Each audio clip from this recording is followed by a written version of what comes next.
Back then, Paul, the revelation yesterday concerning Tom Naylor, has there been any movement on that in the recent hours? No, there's been no movement since yesterday. Everything's still as the same as yesterday, so no, there's no more news on that. When are you expecting movement to take place on that one? I would have thought over the weekend or early next week. These sort of deals aren't done usually overnight, so yeah, I would have thought in the next 4 to 5 days. Interesting, because Tom Naylor's available for selection on Saturday, but he might not even get in the Mansfield side at the moment.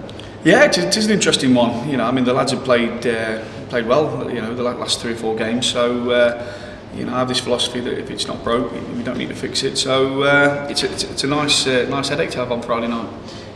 What about Ben Futcher at the moment? He's now halfway through his month's loan. Are you looking at extending that as well? Well, I've got to sit down and talk with Ben initially, and then I'm going to sit down and talk with Richie Barker at Bury, because you know we've got to be respectful of he's a Bury player. We've got to be respectful of both their wishes. Would I like to keep him? Yeah, I think he's done a tremendous job since he's been here, but I think there's a lot of stuff that needs sorting out between now and his loan ending. But yeah, I mean, I think he's done a great job for us. You could see by his reaction at the end of the game on Monday that he's really took the club to his heart, hasn't he? Yeah, I said before he came in when we signed him that you know the lad's a winner, and you can just tell that not just by his performances but what he does off the pitch. You know, in the dressing room, on the training ground, you can just tell that he's had more of an effect than just a player. He's brought a mentality into the club. You know, we want to keep players like that, but like I say, there's a lot of people we need to speak to before that, you know, we come to that conclusion. Will you be putting a bit of pressure on those who have the purse strings at Mansfield Town, saying, look, we need to keep Ben Futcher here, and we need the money to do it? Well, I do honestly believe that you know we need to keep players like Ben at the club. You know, if we want to be competing at the higher echoes of this league, you need the calibre of player that Ben is. But like I say, it's I've got a wage bill to deal with. You know, Chairman's giving me money to spend, and I've got to respect that. So you know, if there's not money that's freed up, I've got to free it up myself. So one way or the other, you know, we want a positive outcome to it. Another one is Nick Wood coming towards the end of his month at the club. What's happening with him?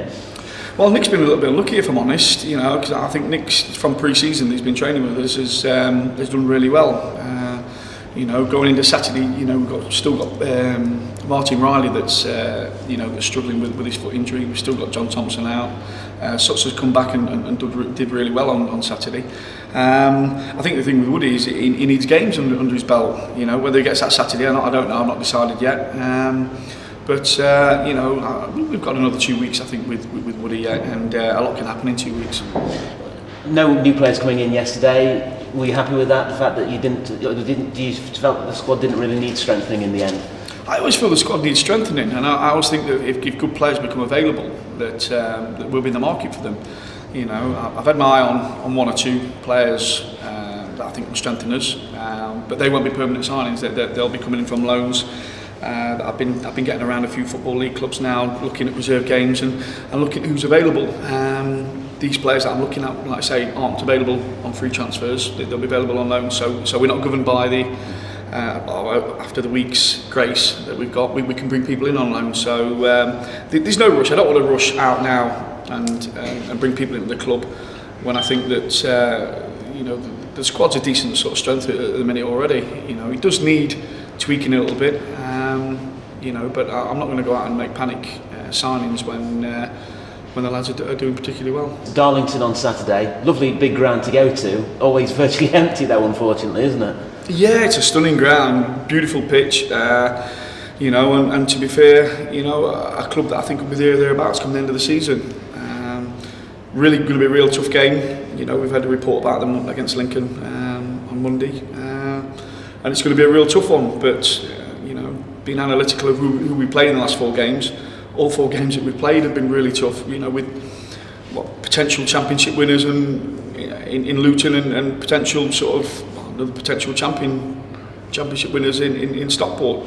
So I said before that I'd like to concentrate on us, and as long as we're progressing in the right way, and we're putting those building blocks down, I'm quite happy with the way we're progressing. Well, you can't say more, can you, than 2 wins and 2 clean sheets in the last 2 games?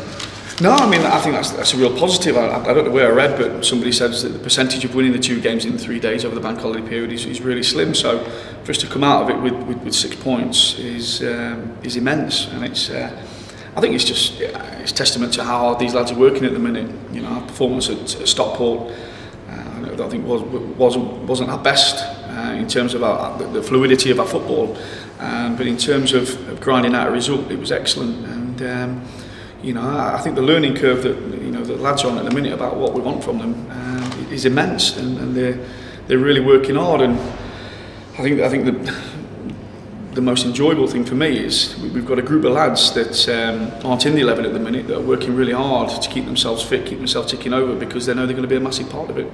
Finally, any additions to personnel injury-wise for Saturday? Have you got any back?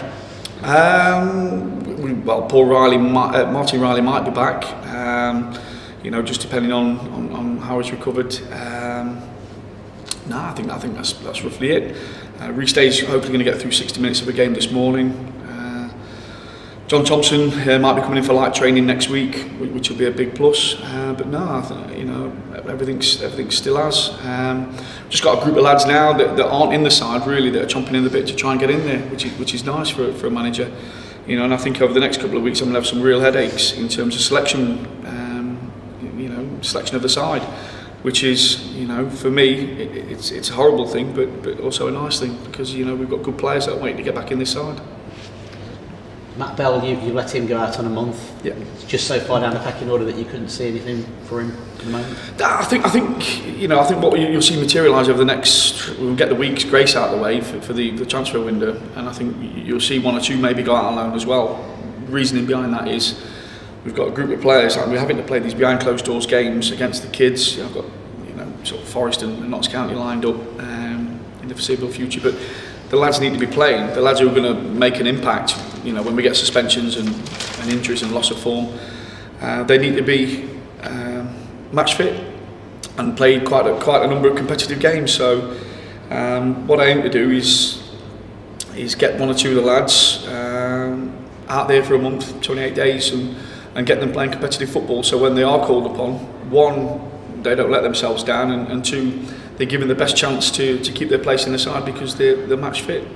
So things like the bench might have to be rotated a little bit, just to it's waste time someone sitting on the bench for a month and then asking them to come on and be dynamic and try and win your football match when they've obviously not played a lot of games. So like I say, I'm mindful of the fact that quite a few lads are sat on the backside at the minute a lot, too much, and that's we've got to do something about that. So I say we'll get 1 or 2 out on loan.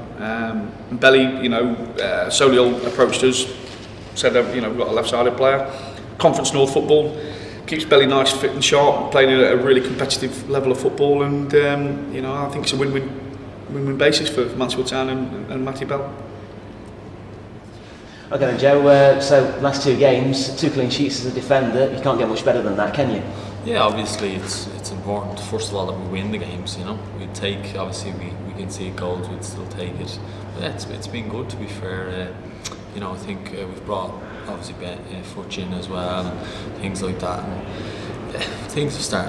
players are starting to get to know each other a bit better as well, so you can't just put a lot of players together and expect it to happen overnight. It's going to take time for everyone to get to know each other, and I think we've done okay, to be fair. There's a lot more to come, and things are going okay. Yeah, I think it's fair to say, wasn't it, the first 2 or 3 games were a bedding-in period, especially after what happened at Ilkeston. Yeah, obviously Ilkeston, because we lost a few players, and things like that, they're always going to set you back. Injuries to defenders, and obviously John Thompson, who would have been a vital player in the first few games for us. But we move on. We've learned from our mistakes, and we've picked up some good points and some good wins. So forward to the next game, really. And you had to be itching to go a little bit longer because of a suspension at the start of the season. Yeah, it's the rules, unfortunately. These international rules where you get a few yellow cards in a certain country and then they bring them over to England. It's a bit ridiculous, really. But I suppose you've got to go along with the way the FA and things they conduct themselves. You must be pretty pleased with the way that you're playing at the moment, then. Playing okay, getting there. I've been part time for the last couple of years, a couple of nights a week, so it's going to take my body a little bit longer to get back into tune. But I'm doing okay. Yeah, I'm happy enough. What are the massive differences between being a part-time player and, as you are now, a full-time player? Just training every day, you know. It's your job, really. You know, if you don't. I was working in the building trade till 5-6 o'clock at night, and then going to training and things. It's a lot different. This is a great life, you know. Getting back to full-time football is a great opportunity, and it's a great difference, you know. Yeah, I was going to say the next question was, this must be the dream job though for you. Yeah, well, obviously I've played professional before in Ireland and things before the kind of recession hit. You were playing, we were full-time, doing really well, and that in Europe and in the league, but obviously the money in Ireland is a big problem over there, you know. Financially, people don't have any money really. The companies and the clubs are struggling big style, you know.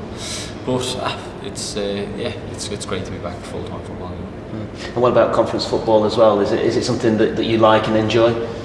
Yeah, it's been good, to be fair. You know what I mean? There's some good teams in the league as well. It's kind of, there's a lot of league teams in the league, so you know there's some good stadiums and grounds to go to, and there's some good players in the league as well. You know. Okay, Nancy, if I'd have come to you probably about 3 weeks ago and said you'd have been playing 4 games in a row and it'd been excellent and unbeaten and all that, I think you'd have been a little bit surprised, wouldn't you? Yeah, I would definitely be surprised. I would have hoped for that if you asked me then, but I know that I've worked hard in training. I've worked on my game. I've bettered myself since the start of the season, and that's why I've been in for the 4 games, and I've kind of got my shirt for now. It was a bit of a surprise when yourself and Lyndon came in for the Braintree game. Was it a surprise for you?